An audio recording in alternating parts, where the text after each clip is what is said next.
إن الحمد لله نحمده ونستعينه ونستغفره ونعوذ بالله من شرور أنفسنا ومن سيئات أعمالنا. من يهده الله فلا مضل له ومن يضلل فلا هادي له، وأشهد أن لا إله إلا الله وحده لا شريك له، وأشهد أن محمدا عبده ورسوله صلى الله عليه وعلى آله وصحبه أجمعين. عن أبي هريرة رضي الله عنه قال: قال رسول الله صلى الله عليه وسلم، الحديث 26، وقال النبي صلى الله عليه وسلم: كل سلامة من الناس عليه صدقة، كل يوم تطلع فيه الشمس تعدل بين الاثنين صدقة، وتعين الرجل في دابته وتحمله عليه أو ترفعه له عليها متاعه صدقة، والكلمة الطيبة صدقة، وبكل خطوة تمشيها إلى الصلاة صدقة، وتميت الأذى عن الطريق صدقة. رواه البخاري ومسلم. Mga kapatid sa Islam, pagkatapos nating ipaliwanag ang lawak at sinasakupan ng ating sadaka, ngayon at sinabi natin na bukod sa konsepto ng pagbibigay ng mula sa mga sobra ng ating kayamanan, at ito ay tawagin natin sadaka, papasok rin dito ang mabubuting gawain natin. Sa hadith ng Propeta Muhammad sallallahu alaihi wasallam, nung nagreklamo or nagkaroon ng concern ang mga mahihirap sa panahon ng Propeta Muhammad sallallahu alaihi wasallam, na kung saan ang mga mayayaman ay nakakapagsala kung paano nagsasala ang mga mahihirap, at nagfa-fasting katulad kung paano nagfa-fasting ang mga mahihirap, at nakakapag-hajj. Subalit nahihigitan sila sa pagbibigay ng sadaka. Kaya ito ay tinanong ng Propeta Muhammad, tinanong ng mga kapuspalad sa panahon ng Propeta Muhammad alayhi salatu wassalam, at sila nagtanong kung meron bang ibada na para sa kanila, na kung saan para matapatan nila or masobrahan o mahigitan nila ang mga mayayaman sa pagbibigay ng sadaka. At hindi nila ito tinanong dahil sa gusto rin nilang yumaman o dahil sa gusto nila ng kayamanan. Ito ay tinanong nila dahil gusto nilang sumobra ang kanilang pagsasamba. Sumobra at madagdagan pa ang kanilang ibada. Pero kung dun sa pagbibigay o pagkakaroon ng kayamanan, subalit ito ay walang kasamang gantimpala, hindi nila ito pag-aaksayahan ng panahon. Hindi nila ito pag-aaksayahan ng panahon. Kaya doon sinabi ng Propeta Muhammad sallallahu alaihi wasallam na hindi nyo ba nalalaman na sa bawat subhanallah nyo, kayo ay nagkakaroon ng sadaka. Ang inyong pagsasabi ng Allahu Akbar, ito ay sadaka. At ipinaliwanag natin na ang sadaka ay malawak na terminolohiya na kung saan hindi lang ito napuputol o hindi ito limitado sa pagbibigay natin ng kayamanan. Malinaw mga brothers?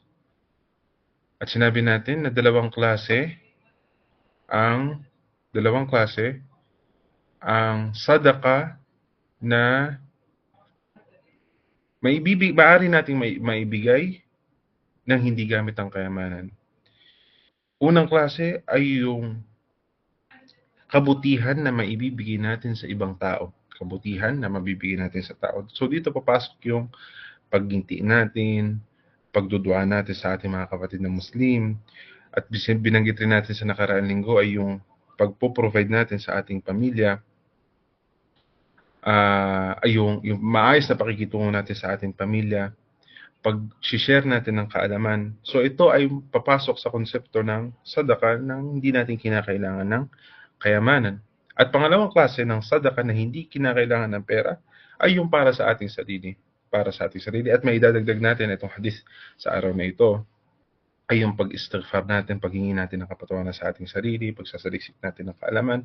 Lahat ito ay matatawag na sadaka. Lahat ito ay matatawag na sadaka. At tinanong natin Kung sasabihin natin na lahat ng kabutihan na ibibigay na ibibigay ay matatawag na sadaka, matatawag ba na ang kabutihan na ibinibigay sa atin o pagpapala na binibigay sa atin ng Allah ay sadaka?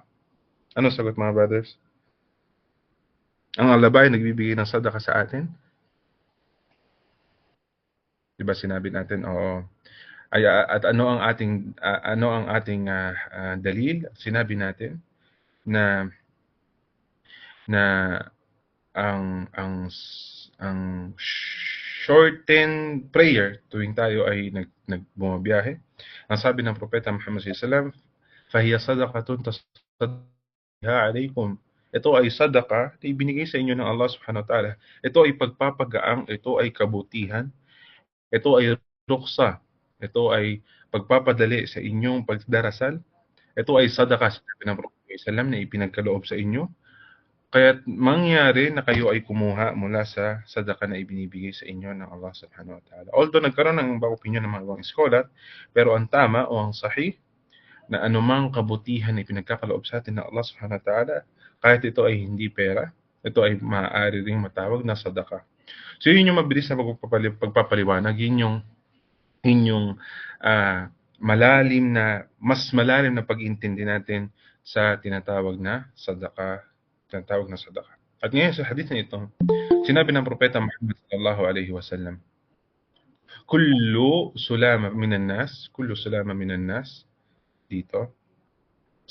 Sa bawat sulama, ang sulama, maaari natin itong sabihin buto, at may mga paliwanag din na ito ay litid or ligament, yung kung ano man yung nasa pagitan ng dalawa nating buto. Ito, sa ating katawan. At dito, sinabi ng propeta Muhammad sallallahu alaihi wasallam na tayo ay mayroong 360 na buto sa ating katawan. At ito ay totoo, ito ay napatunayan sa medisina na meron sa ating katawan na 360 na buto.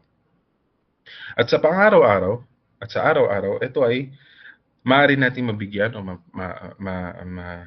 mapagkalooban ng sadaka araw-araw. Sa papaanong pamamaraan natin mabibigyan ng sadaka ang ating katawan o itong mga buto natin sa katawan?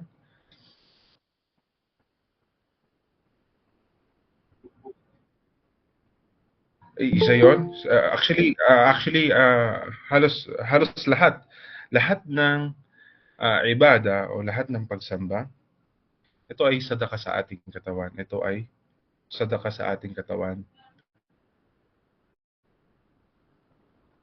Subalit unang-una, need nating tandaan na ang ating pangangatawan, mga kapatid, ito ay isa sa mga malaking gantimpala ng Allah subhanahu wa ta'ala. Doon maganda magsimula actually. Doon tayo magsimula. Kasi once na kung mapapansin rin natin sa Quran, bago tayo utusan o kung kumbaga ang alam natin na ang Quran, ang mga sura sa Quran, ito ay nahahati sa tatlo. Isa patungkol sa kaisahan ng Allah subhanahu wa ta'ala, isa patungkol sa mga hatol at saka sa mga batas, at isa sa mga kwento ng mga nauna sa atin. So dito sa parte na kung saan nagpapaliwanag patungkol sa tauhid o kaisahan ng Allah subhanahu wa ta'ala, mapapansin natin na babanggitin ng Allah subhanahu wa ta'ala ang tauhid ar-rububiyyah o ang kaisahan ng Allah subhanahu wa ta'ala sa kanyang gawain. Ito ay binabanggit niya upang dito tayo magkaroon ng pundasyon. Kumbaga, magkaisa muna tayo na tunay na may nag-iisang Panginoon, may tagatustos na nag-iisa, may nagbibigay ng buhay na nag-iisa, may tagakuha ng buhay na nag-iisa. Kapag nagkaisa tayo, ako na Muslim at saka ikaw na hindi Muslim, pag tayo ay nagkaisa sa ganitong pundasyon, dito tayo susunod sa pangalawang yugto at dito na ipinadala ang mga propeta na kung saan kailangan rin natin itangi ang Allah subhanahu wa ta'ala sa pagsamba natin. Naintindihan natin. Kaya, ang tauhid ar-rububiyyah, minsan ito ay kinakailangan banggitin, ito ay kinakailangan ipaalala para sa atin, nang sa ganun kapag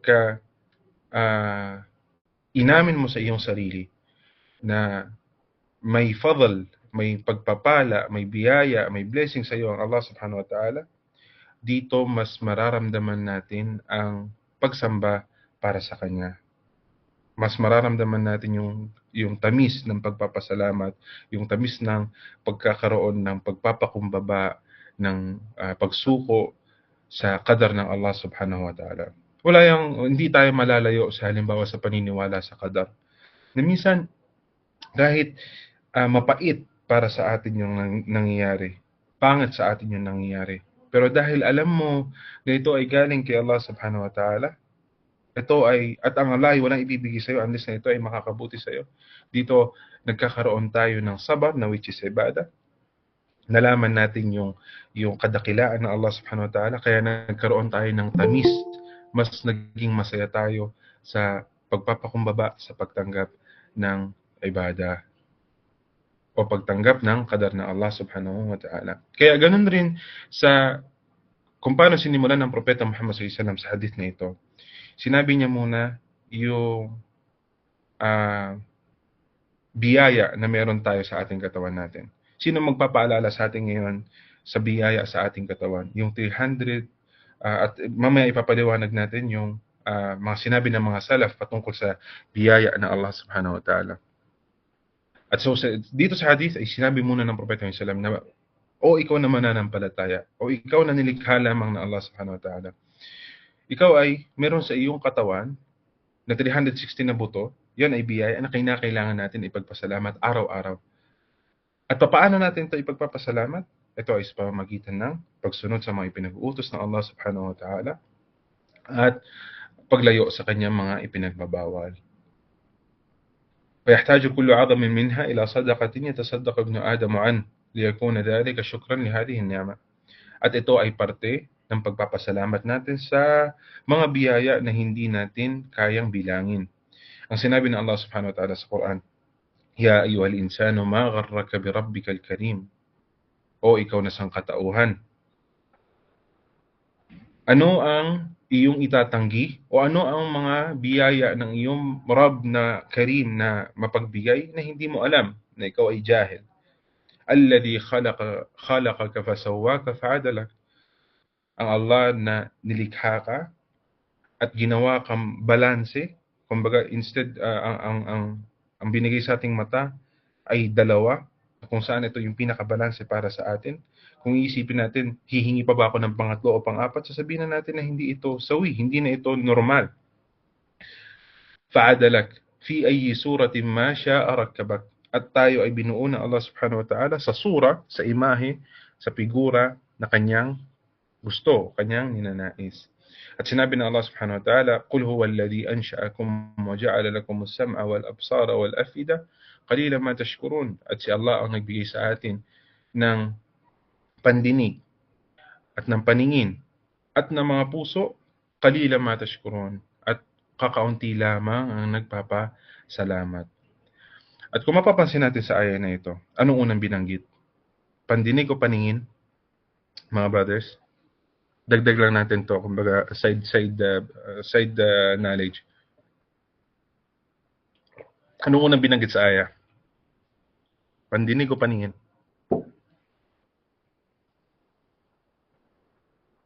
Ang unang binanggit ay pandinig. Alam niyo ba mga kapatid, na once ang isang tao ay nabubuo na siya sa sinapupunan ng kanyang ina, sa pang ilang buwan, pangatlo o pang-5, kaya nabubuo ang tao, kaya nagkakaroon ng buhay ang bata sa pang-4. Ang unang nade-develop sa mga senses ng bata ay ang pandinig bago ang paningin.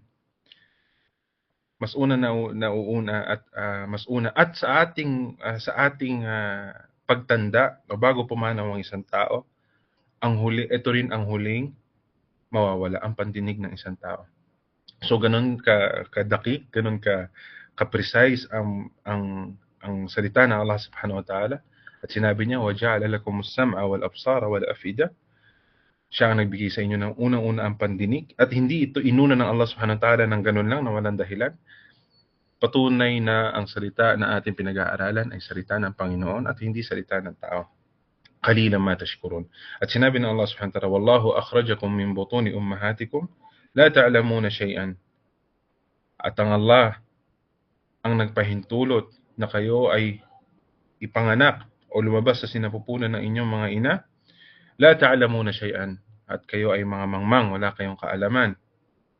وَجَعَلَ لَكُمُ السَّمْعَ وَالْأَبْصَارَ وَالْأَفْئِدَةَ. At siya ay nagbigay sa inyo ng pandinig, ng paningin, at ng mga puso, la'allakum tashkurun, upang kayo ay magpasalamat kay Allah subhanahu wa ta'ala.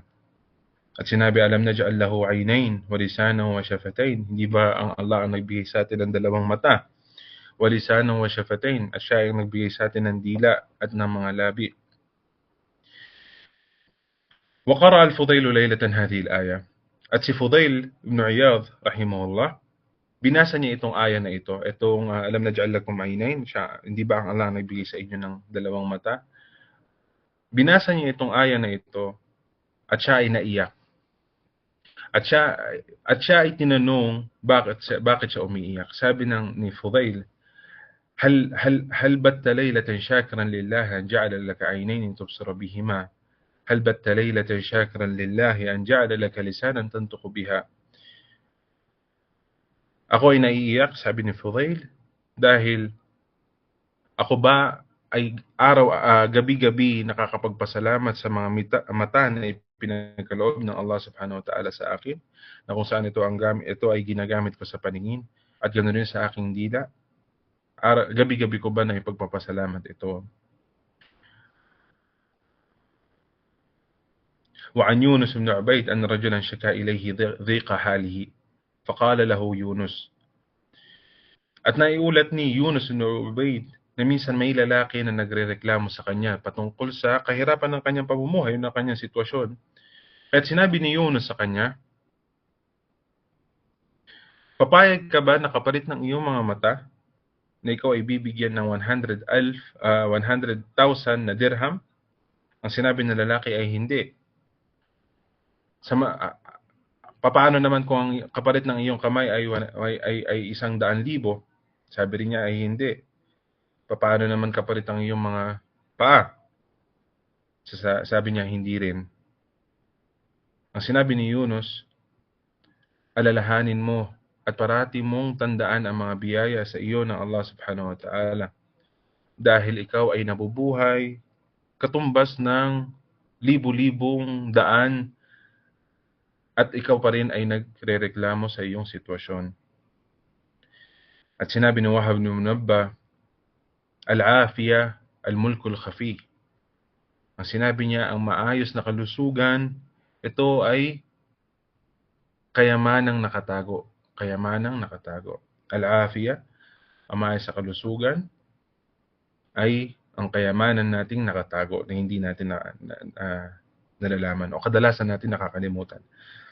At sinabi ni Bakr al-Muzani, قال يا ابن آدم إن أردت أن تعلم قدر ما أنعم الله عليك فغمض عينيك.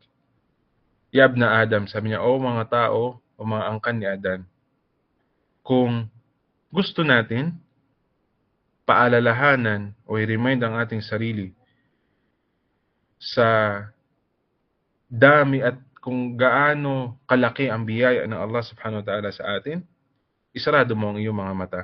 Isarado mo ang iyong mga mata. Malalaman natin na doon sa mata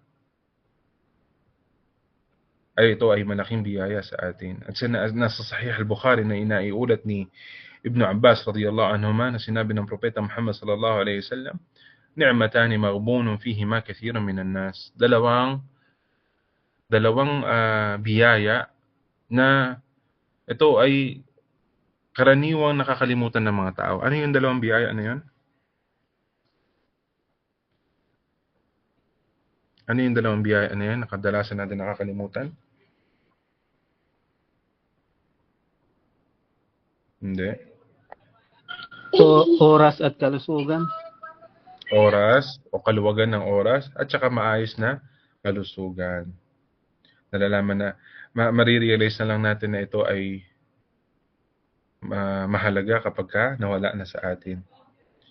So, mga kapatid sa Islam, فهذه النِّعَم مما يُسْأَلُ الإنسان عن شكرها يوم القيامة. So ito yung mga biyaya na kung saan tatanungin sa atin sa araw ng paghukom, kung ito ba ay naipagpasalamat natin o nagpasalamat ba tayo kapalit ng mga biyaya na ito. Sa sinabi ng Allah sa Quran, ثُمَّ لَتُسْأَلُنَّ يَوْمَئِذٍ عَنِ النَّعِيمِ ثُمَّ لَتُسْأَلُنَّ يَوْمَئِذٍ عَنِ النَّعِيمِ sa Surah At-Takathur. At isa sa mga tafsir o kwento nito na nabanggit sa Tafsir al-Azim sa Imam at-Tabari rahimahullah, ang Propeta Muhammad sallallahu alaihi wasallam, minsan dumadating ang 3 buwan, ang 2 buwan, ibig sabihin hindi yung 3 buwan na month, yung hilal, yung full moon, dumarating ang 3 full moon ng 3 beses. Ibig sabihin ng 2 buwan kasi full moon sa una, full moon sa gitna, full moon sa dulo. So ah, dalawang buwan na kung saan walang usok na lumalabas sa kanyang bahay. Ibig sabihin walang naluluto ang Propeta Muhammad sallallahu alaihi wasallam na pagkain o mainit na pagkain, at sila ay nabubuhay lamang sa aswadain. Sila ay nabubuhay sa 2 black. Ano yung 2 sinasabing aswadain o yung 2 black o 2 itim? Alin? Tamar at saka alin? Hindi, kubos. Tamar at saka dates at saka tubig. Kasi ang tubig noon nakukuha sa well na which is madilim. Madilim ang ano, kaya siya tinawag na aswadan. Tubig at saka, yun lang ang bumubuhay sa Propeta Muhammad SAW at sa kanyang pamilya, ha, hindi lang sa kay Propeta Muhammad SAW. Pati sa pamilya niya, sa bahay ng kanyang mga asawa ng 2 buwan. At dumating sa pagkakataon na ang Propeta Muhammad SAW ay gutom na gutom. At ang ginagawa at ugali ng mga Arabo noon, hanggang ngayon actually, kung pupunta tayo sa mga probinsya dito sa Saudi Arabia, makikita nyo na may mga kwento sila na tinatali nila ang kanilang mga sikmura para hindi nila maramdaman ang gutom nila. At nagkita-kita, lumabas ang Propeta Muhammad sallallahu alaihi wasallam sa gutom. At nakita niya si Abu Bakar Siddiq radhiyallahu anhu. At ganun na si Umar ibn al-Khattab radhiyallahu anhu. Nung nagkita-kita silang tatlo, tinanong nila ang bawat isa, bakit kayo nasa labas ng ganitong oras? Ang sabi ng Propeta Muhammad sallam, walang ibang nagpalabas sa akin sa aking tahanan maliban sa dahilan yung dalawa sa paglabas niyo sa inyong mga tahanan niyo. At yung dahilan na yun ay pare-pareha silang gutom. Pare-pareha silang gutom. At ang Propeta Muhammad sallam ay tinawag sila, inimbitahan sila sa bahay ng isang sahaba. Hindi ko maalala kung sino yung sahaba na yun. At doon, ipinaghanda sila ng pagkain at binigyan sila ng tubig, mga kapatid. Malamig na tubig ang binigay sa kanila. Pagkatapos silang uminom, ang sabi ng Propeta Muhammad sallallahu alaihi wasallam, habang hawak niya yung malamig na tubig na yon, at binanggit niya itong aya na ito, "Thumma latus'alunna yawma idhin 'anin na'im." Katotohanan, tunay, sabi ng Propeta Muhammad sallallahu alaihi wasallam, na dito kahit sa malamig na tubig na ito, na hawak ko, ito ay tatanungin sa atin sa araw ng paghukom. Tubig na malamig. Yun yung tinutukoy dito ng Propeta Muhammad sallallahu alaihi wasallam. Malamig na tubig na kung saan umabot sa punto na tinatali nila ang kanilang sikmura dahil sa gutom. Doon sa sitwasyon na yun, natawag na ito yung biyaya na itatanong sa atin sa araw ng paghukom. So kung yung malamig na tubig ay biyaya, paano pa kaya yung mga sobra-sobra sa atin sa pang-araw-araw natin pagkain? Ito rin ay itatanong sa atin sa araw ng paghukom. At nasa hadith ni Abu Hurairah radhiyallahu anhu, sinabi ng Propeta Muhammad sallallahu alaihi wasallam, "Inna awwala ma yusalu al-'abdu anhu yawm al-qiyamah min an-na'im, fayuqalu lahu alam nasahha laka jismak, narwika min al-ma' al-barid." Na isa sa mga unang itatanong sa atin sa araw ng paghukom sa mga biyaya ay yung ating katawan, ang ating kalusugan, at saka yung malamig na tubig na ating iniinom. Malamig na tubig na ating iniinom. At, sinabi ni Wahab bin Munabbah, qal, "Abadallahu 'abidun 50 aman." Ang isang alipin ay sinamba ang Allah Subhanahu wa Ta'ala ng 50 years. 50 years na sinasamba ang Allah Subhanahu wa Ta'ala. At dumating ang Allah Subhanahu wa Ta'ala sa kanyang panaginip at sinabi sa kanya, kumbaga, ipinakita sa kanyang panaginip na dahil doon sa pagsamba niya ng 50 years, ang sinabi sa kanya ay pinapatawad siya sa kanyang mga kasalanan. Ang sabi ng tao na ito, "O Allah, Ya Rab, bakit mo ako papatawarin? At ako ay hindi naman nagkaroon ng kasalanan." Kumbaga, sinabi ng tao na yun, sa anong kasalanan mo ako pinatawad, hindi naman ako nagkakaroon ng kasalanan. Pagkatapos nito, pinahintulutan ng Allah Subhanahu wa Ta'ala na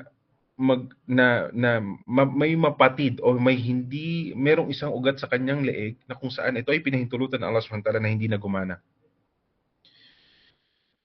At dahil dito sa isang ugat na hindi na pinagana ng Allah Subhanahu wa Ta'ala, hindi siya nakatulog, hindi rin siya nakapagsala, at siya ay natigil sa paggalaw niya. Tumigil ang paggalaw ng kanyang katawan. At dumating ulit, nagpadala ang Allah Subhanahu wa Ta'ala sa kanya ng anghel. Siya ay nagreklamo patungkol dun sa isang ugat na hindi pinahintulutan ng Allah na hindi gumana. Ang sabi ng anghel na yon, yung pagsamba mo ng 50 years ay kapalit lang ng yung ugat na yan na hindi pinagana ng Allah Subhanahu wa Ta'ala. Kaya, ano yung malalaman natin sa kwento nito, mga kapatid sa Islam? Unang-una, ang isang mananampalataya, unang-una ay yung pagpapaalala natin sa ating sarili sa kaisahan ng Allah Subhanahu wa Ta'ala. Pangalawa, yung lawak ng gantimpala ng Allah Subhanahu wa Ta'ala sa atin, yung lawak ng kanyang ni'ma, ng kanyang biyaya sa atin. Pangatlo ay yung itigil natin o wag nating gagawin na dahil sa ating pagsamba, ipaparamdam natin sa ating sarili unang-una na tayo ay mutafaddal na. Kumbaga, kung ano yung naihahandog natin sa ating ibada, kala natin ito ay sobra-sobra na para sa karapatan ng Allah Subhanahu wa Ta'ala. Kaya kung makikita natin sa kwento na ito, pinahintulutan lang ng Allah Subhanahu wa Ta'ala na hindi gumana yung isang ugat niya sa kanyang leeg, hindi na siya nakapagsala, hindi na siya nakapag-ibada, hindi na siya nakatulog. Ang sabi, at pinahintulutan ng Allah na turuan siya ng leksyon sa pamamagitan ng anghel na yun. Sabi niya, yung pagsamba natin ng 50 years na yun, yung pagsamba mo ng 50 years na yun, yun ay kapalit lang ng ugat na yan. Paano pa kaya sa ating mata, sa ating tenga, sa pandinig natin?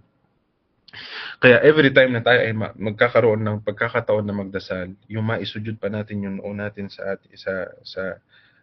lapag, yung makapagsalita pa tayo, lahat ito pa rin ay sa kapahinto. Yun ay fadl ng Allah Subhanahu wa Ta'ala sa atin.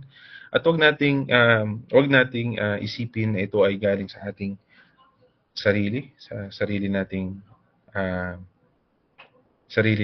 lakas. Kaya nga sa tuwing naririnig natin ang adhan, isa sa sunnah ay yung binabanggit natin, ay yung inuulit natin kung ano yung sinasabi ng muadhin. Subalit, maliban sa dalawang sa sinasabi ng muadhin, sa hayya ala salah, hayya ala falah. Halinat na sa sala, halinat na sa tagumpay. Anong sinasabi natin? La hawla wala quwwata illa billah. Sinasabi natin na walang pagbabago, walang kalakasan o walang lakas maliban sa kapahintulutan ng Allah Subhanahu wa Ta'ala. Dahil ang sala at saka tagumpay, ito yung dalawang ibada na hindi makakamit at never makakamit ng isang tao maliban na lamang na sa kapahintulutan ng Allah Subhanahu wa Ta'ala. Sa sala, Sa sala, wudu, yung pagtayo, pagtakbir, pinakamahalaga, pangalawang haligi ng Islam, na kung saan ang isang tao, ito lang yung tanging ibada na kung saan kapag ito ay iniwanan ng isang tao, siya ay matatawag na kafir, na napagkasunduan ng mga scholar, ang sasabihin natin, la hawla wala quwwata illa billah. Walang kapahintulutan. Kaya once na nilayo tayo ng Allah subhanahu wa ta'ala doon sa pagkakataon na tayo makapagsala sa oras, kasama ng jama'a, maitayo ito sa pinakamaayos na pamamaraan, nang walang kasama, na may tumanina, lahat ito ay kabutihan mula kay Allah subhanahu wa ta'ala. Okay.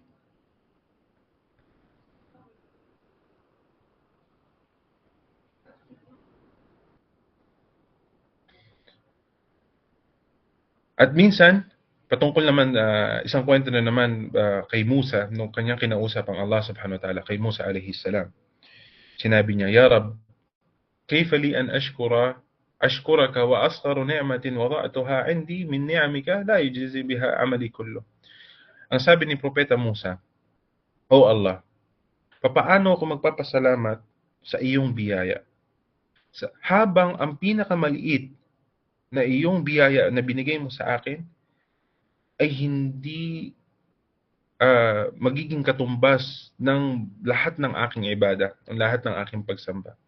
Kumbaga yung pinakamaliit na biyaya ng Allah sa atin ay hindi kayang tapatan ng buong buhay natin pagsamba.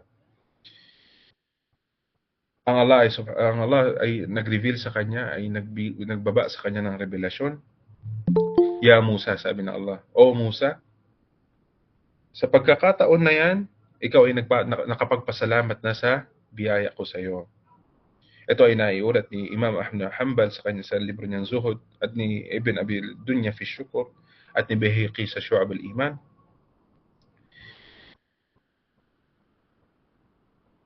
So doon sa pag-acknowledge natin, doon sa pag-amin natin sa biyaya ng Allah sa atin, doon ay nakakapagpasalamat na tayo. Doon ay nakakapagpasalamat na tayo. At naiulat ni Ibn Majah sa hadith ni Anas, ما أنعم الله على عبد نعمة فقال الحمد لله إلا كان الذي أعطى أفضل مما أخذ. Na walang binigay ang Allah Azza wa Jal na biyaya sa isang alipin, at pagkatapos ito sinabi ng alipin o ng isang tao na alhamdulillah, ang lahat ng pagpuri ay kay Allah subhanahu wa ta'ala, maliban na lamang na yung pagsabi natin ng alhamdulillah ay mas mainam doon sa binigay sa atin ng Allah subhanahu wa ta'ala. Maliban na lamang na yung kung ano yung biyaya na ibinigay sa atin, mata, kalusugan, yung 360 na buto sa ating katawan. Doon sa pagsabi natin ng alhamdulillah, mas mainam pa rin yung alhamdulillah kaysa doon sa binigay na biyaya sa atin ng Allah subhanahu wa ta'ala. Kaya nga dito, ang matututunan natin dito mga kapatid,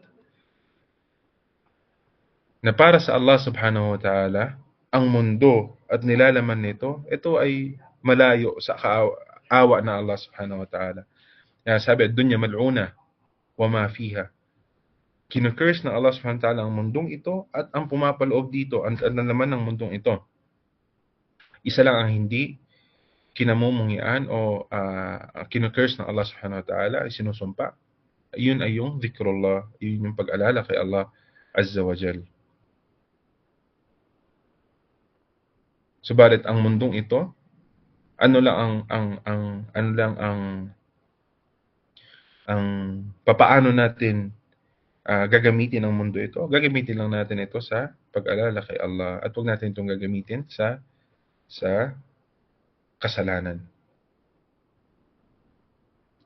وكتب بعض عمال عمر ibn Abdul Aziz ilay. Si Umar ibn Abdul Aziz, isa to sa mga rulers. So nagsulat ang kanyang alipin or nagtatrabaho sa kanya. Inni bi ardin qad kathurat fiha ni'am. Sinabi ng tao na ito, ako ay nasa lugar na kung saan marami ang biyaya ng Allah sa lugar na ito.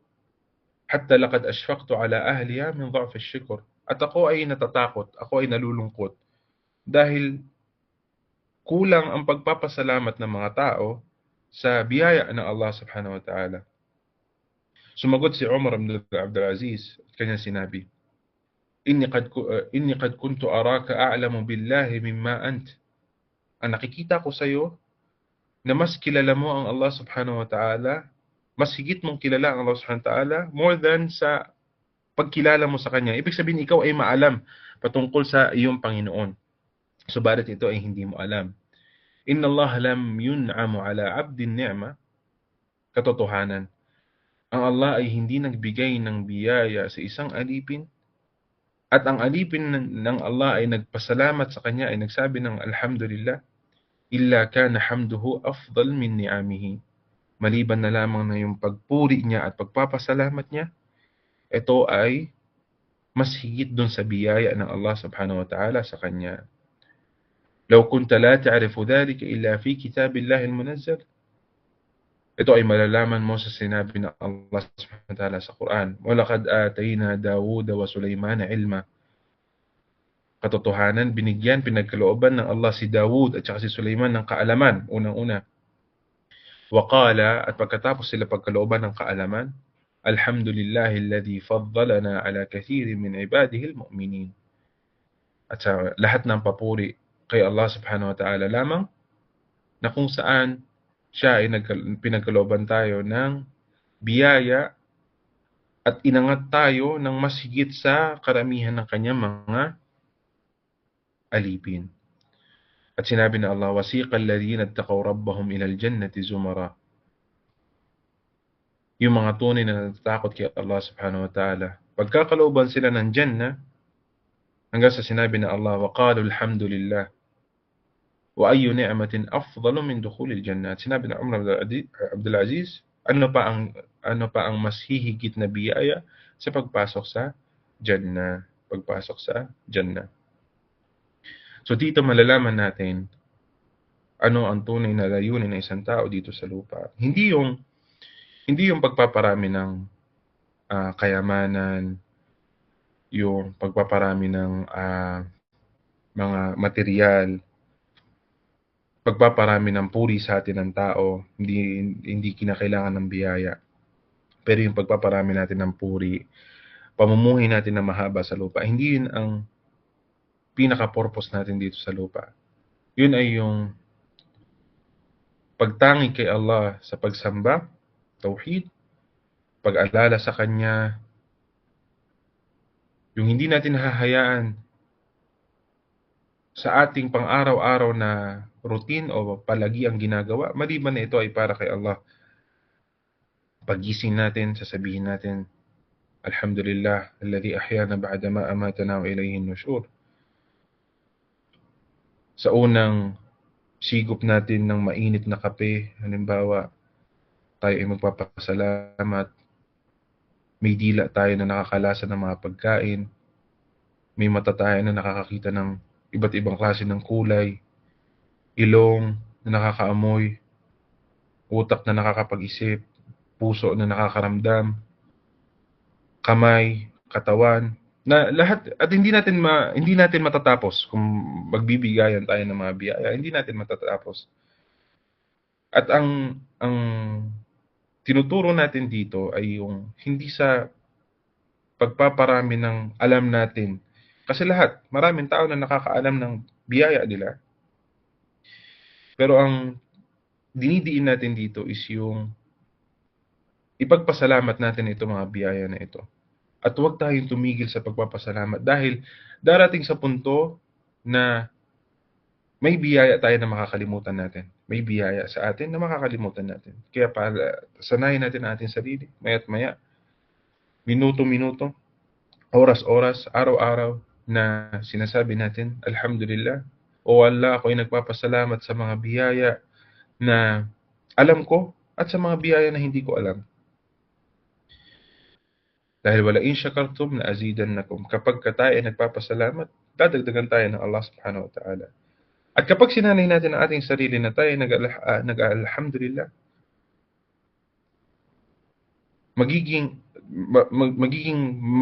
tayo ang magiging pinakamasaya na tao sa balat ng lupa. Takun as'adan nas.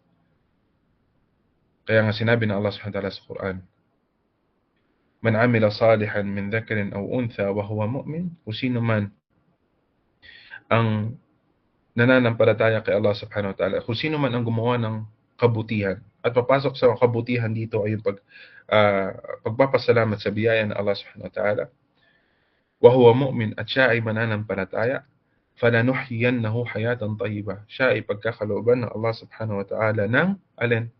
Ng masagana at masayang pamumuhay. At sinabi ng Allah, وَمَنْ أَعْرَضَ عَنْ ذِكْرِي فَإِنَّ لَهُ مَعِيشَةً ضَنْكَ, kung sino man ang tumalikod sa pag-alala kay Allah subhanahu wa ta'ala, pagkakalooban siya ng Allah subhanahu wa ta'ala ng masalamuot at malungkot na pamumuhay. Kaya every time na tayo ay nalulungkot, tayo ay nakakaramdam ng sikip sa pamumuhay, tandaan natin ito ay dahil sa paglayo natin sa pag-alala kay Allah subhanahu wa ta'ala, at tayo ay nagkukulang sa pag-alala kay Allah subhanahu wa ta'ala. Nakakalimutan natin ang kanyang mga biyaya sa atin. Nakakalimot tayo sa pag-alala sa kanya.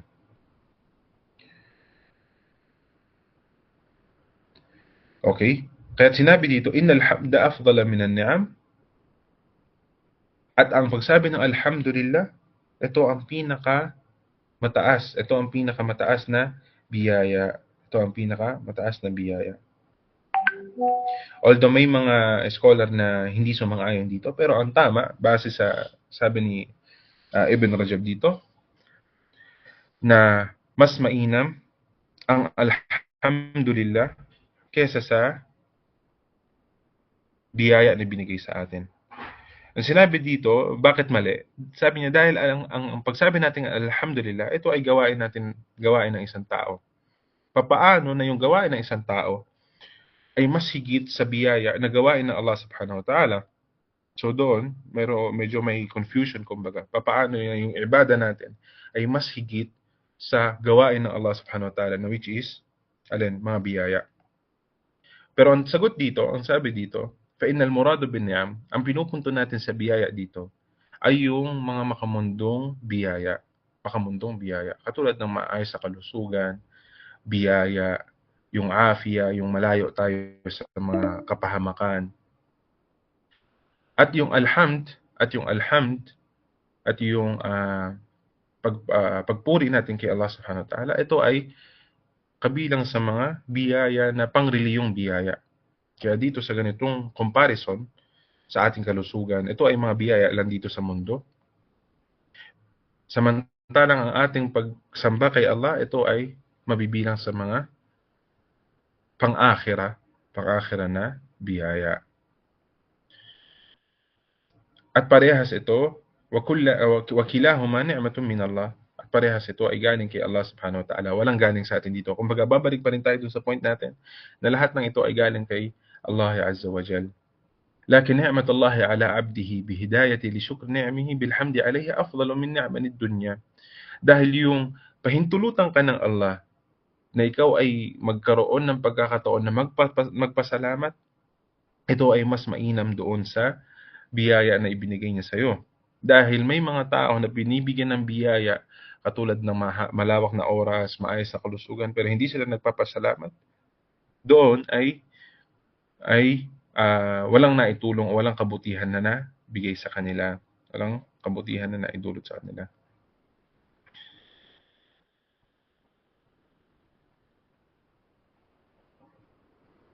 At ang pagpapasalamat sa mga biyaya ng Allah, ito ay nasa dalawang antas. Unang-una yung wajib ng pagpapasalamat, at ito yung sa pamamagitan ng paggawa ng mga obligado sa atin at paglayo sa mga haram. Katulad ng sala, katulad ng siyam, sa hajj. So dun sa pag-hajj natin, sa pag-fasting natin, sa pagdarasal natin, pagbibigyan natin ng zakat kung obligado sa atin, ito yung mga obligado sa atin. So ito yung wajib o yung obligadong pagpapasalamat. At yung pangalawang antas naman, at ito yung mas mataas, ito na yung voluntary na pagpapasalamat. At ito yung sa pamamagitan ng paggawa natin ng sunan rawatib, yung mga voluntaryong pagdarasal, voluntaryong pagpa-fasting, more than once na hajj, umrah, katulad ng naiulat ni Aisha radhiyallahu anha na nakita niya ang Propeta Muhammad sallallahu alaihi wasallam na nagsasala sa gabi hanggang sa namamaga na ang paa ng Propeta Muhammad sallallahu alaihi wasallam. So ito ay hindi obligado, ito ay voluntaryo. Ano ang sinabi niya? Afala akunu abdan shakura. Hindi ba nararapat na ako ay maging mapagpasalamat na alipin? At dito sa hadith naman, dito sa hadith hanggang dulo, ay nagbigay ang Propeta Muhammad sallallahu alaihi wasallam ng mga halimbawa sa paano natin mabibigyan ng sadaka ang ating katawan, paano natin mabibigyan ng sadaka ang ating katawan. So katulad ng pag-aayos natin sa dalawang kamusliman, o sa dalawang Muslim, sila ay pinag-aayos natin. At papasok rin dito yung maayos na pananalita, al-kalimatut tayyiba. Papasok sa kalimatut tayyiba, mga kapatid, ay yung magandang hinala. Magandang hinala. At parati kong sinasabi ito sa mga, especially sa mga Pilipino na mga bitter, no? Sa tuwing may sitwasyon, naging nakasanayan ng mga Pilipino na binabanggit natin yung mga pangit na resulta. At mga kapatid sa Islam, hindi sa dahil kinakailangan kong patamaan tayong lahat ngayon. Pero hindi, ito yung sinasabi ng reliyon natin. Halimbawa, sasabihin, bro, nakita mo yung bagong pinalabas sa Pilipinas? Ay, ngayon lang yan, matatapos rin yan, gaganunin. Ay bro, babiyahe pala ako ng ano, ingat sa biyahe kasi baka mabangga ka. At maraming halimbawa. Ah, ah, bro, pupunta pala ako sa sa embassy, magre-renew ako ng passport ko. Ay, ingat ka. Siguraduhin mo may appointment ka kasi hindi ka pa papasukin doon. Lahat, lahat. Lahat ng magandang pangit na hinala sa qadar ng Allah Subhanahu wa ta'ala. Ang hindi mo tinatamaan dito kasi yung tao mismo. Pero ang tinatamaan mo dito parati is yung qadar ng Allah Subhanahu wa ta'ala. Ang tinatamaan mo dito is yung kagandahan ng qadar ng Allah Subhanahu wa ta'ala. Ang tinatamaan mo, at sige, let's say for example, talagang hindi siya pinapasok. Doon sa pangit na nangyari sa kanya, ay may kabutihan pa rin doon. Kaya bilang isang Muslim na Pilipino, especially sa ating lahat, kasi need ko kayong kausapin o need natin kausapin ang mga taong pinaparatingan natin ng Islam sa base sa kanilang kinalakihan o sa base sa urf natin, base sa kasanayan natin. Kaya ang kalimatut tayyiba is papasok rin dito bukod doon sa pagpapayo natin sa Islam, bukod doon sa pagdudua natin. Mahalaga na tandaan natin na yung maayos na salitang ibibigay natin sa kapatid nating Muslim is parating maganda. Kahit doon sa pangit na sitwasyon, magkaroon pa rin tayo ng kalimatut tayyiba. At ang Propeta Muhammad SAW, kana yu'jibuhul fa'al. Mas minamahal ng Propeta Muhammad SAW ang fa'al o magandang hinala kay Allah Subhanahu wa ta'ala. At sinabi niya, ma huwal fa'al? Ano ang fa'al? Ang sabi ng Propeta SAW, ito yung kalimatut tayyiba, ito yung magandang babanggitin natin. At sinabi ng Propeta Muhammad, at sinabi sa share, sa isang poetry, la tantiqanna bima karahta, farubbama nataqa lisana bihadithin fayakunu. Huwag kang magbabanggit ng isang pangit na sitwasyon kasi maaaring ang ating dila ay makapagsalita ng pangit at ito ay mangyayari. At sinabi rin na ang qadar ay nasa lisan natin. Ang tadhana ay nasa ating dila. Kung ano yung binabanggit natin, yun yung mangyayari. Minsan hindi dahil ang dila natin ang nagbabago ng qadar, pero dahil gustong subukan tayo ng Allah Subhanahu wa ta'ala, dahil gusto tayo turuan ng leksyon ng Allah Subhanahu wa ta'ala sa mga lumalabas sa ating dila, na ito ay kinakailangan maging mabuti parate. At isa sa mga sadaka sa ating katawan, yung pagbibigay natin ng salam, pagwati natin ng assalamu alaikum. Kahit dun sa tashmit al-atas, yung pagsabi natin ng alhamdulillah, at sa pagsabi natin ng yarhamukallah sa taong nagsasabi na bumanghi, pagtanggal natin nakakapinsala sa daan, ito man ay basura, at sinabi ni Ibn Uthaymin rahimahullah, ganun rin is yung sa mga bid'ah, sa pagbigil natin ng mga nakakapinsala sa daan sa ating reliyon. Hindi kailangan madumi or basura or namatay na pusa, pero minsan papasok din dito yung pagpigil natin ng kasamaan sa daan, dahil ito rin ay nakakapinsala sa reliyon natin. Pagtuturo ng kabutihan, pagpipigil ng kasamaan, pagtulong natin sa mga nangangailangan. At sinabi dito, wa isma'ul asam. Yun lang, mag sign language ka sa taong kahit hindi ka marunong, sinabi mo lang na good, or halimbawa 200 riyals sa taong hindi nakakarinig, ito rin ay sadaka dahil pinagaang mo sa kanya. Doon sa paggabay natin sa taong bulag, papasok tuloy yun sa sadaka natin sa ating sarili. At marami pang iba. Marami pang iba. So ito yung mga sadaka na mutaaddi, kumbaga nabibigyan natin ng sadaka ating sarili at sadaka doon sa taong kaharap natin. At may mga sadaka rin na para sa ating sarili lang, katulad ng pagsabi natin na subhanallah, takbir, alhamdulillah, pagsabi natin na la ilaha illallah, paglalakad natin patungo sa masjid, pagsasala natin sa salatul duha, at marami pang iba.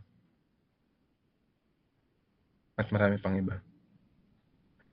Kullu ma'rufin, sinabi ng Propeta Muhammad sallam, lahat ng kabutihan ay sadaka, at isa sa mga sadaka natin ay yung pagharap mo sa iyong kapatid na Muslim sa na habang ikaw ay nakangiti. At nabanggit sa tafsir sa surat Abasa, sinabi ng Allah subhanahu wa ta'ala, Abasa wa tawalla an ja'ahu al-a'ma wa ma yudrika la'allahu yazakka aw yadhakkaru fatanfa'ahu adh-dhikra. Alam natin, sino nakakaalam dito ng surat al-Abasa? Surat Abasa. Ang ibig sabihin ng Abasa, sino nakakaalam? Ano ibig sabihin ng surat Abasa? Anong Abasa? Abasa. Surat Abasa. Yung ibig sabihin ng abasa, mga kapatid sa Islam, ay yung nakasimangot o yung nakasibangot na mukha. At alam niyo kung kanino ito binaba ng Allah? Binabato ng Allah subhanahu wa ta'ala kay Propeta Muhammad sallallahu alaihi wasallam. Dahil gustong turuan ng Allah ang Propeta Muhammad sallallahu alaihi wasallam na malaki ang naitutulong ng pagngiti natin sa mga tao. Ang Propeta Muhammad, nung siya ay nagdadawa sa mga kibar al-Quraysh, yung mga matataas na mga Quraysh that time, yung mga namumuno, may dumating sa kanyang bulag. Hindi nakikita ang Propeta Muhammad sallallahu alaihi wasallam, may dumating sa kanyang bulag, na siya ay gustong tanungin o may gustong malaman yung taong bulag na yun. So doon, ang Propeta Muhammad sallallahu alaihi wasallam ay yung kumbaga na siya ay parang siya ay na-distract habang siya ay gustong kausapin ng taong bulag na yun. So, naging abasa, kumbaga, sumimangot ang Propeta Muhammad sallallahu alaihi wasallam, at doon binaba agad ng Allah ang revelasyon. Abasa wa tawalla an ja'ahu al-a'ma. Ba't mo tatalikuran ang isang tao na siya ay bulag, ha? An ja'ahu al-a'ma. Ibig sabihin, dumating sa iyo, O Muhammad, ang taong bulag. Wa ma yudrika la'allahu yazakka. Hindi mo alam, O Muhammad, maaaring ang pagpunta niya sa iyo ay dahil gusto niyang linisin ang kanyang kaluluwa. Wa ma yudrika la'allahu yazakka aw yadhakkaru fatanfa'ahu adh-dhikra. Or gusto niyang humingi sa iyo ng paalala na kung saan yung pagpapaalala mo ay may maitutulong sa kanya. Imagine niyo, mga kapatid sa Islam, sumimangot ang Propeta Muhammad sallallahu alaihi wasallam sa taong bulag na hindi siya nakikita kung siya ba ay sumimangot o nakangiti. Pero doon, tinuruan ng manners ang Propeta Muhammad sallallahu alaihi wasallam ng Allah. Papaano pa kaya sa kagaya natin na doon talaga, gusto pa natin na nakikita tayo ng tao na sumisimangot tayo sa kanila. Kaya, ang reliyon natin ay kompleto.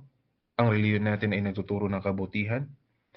Ang reliyon natin ay tinuturuan tayo na ngumiti. Anong reliyon sa mundo ngayon ang nagtuturo o nagbibigay ng pagpapahalaga sa pagngiti? Lalo na sa panahon na ngayon na kung saan ang mga tao ay pagod na, ang mga tao ay maraming pinoproblema dahil sa masyado na natin pinanghahawakan ng mundo. Pero sa Islam hindi. na kung saan bukod sa pagngiti na meron kang makukuhang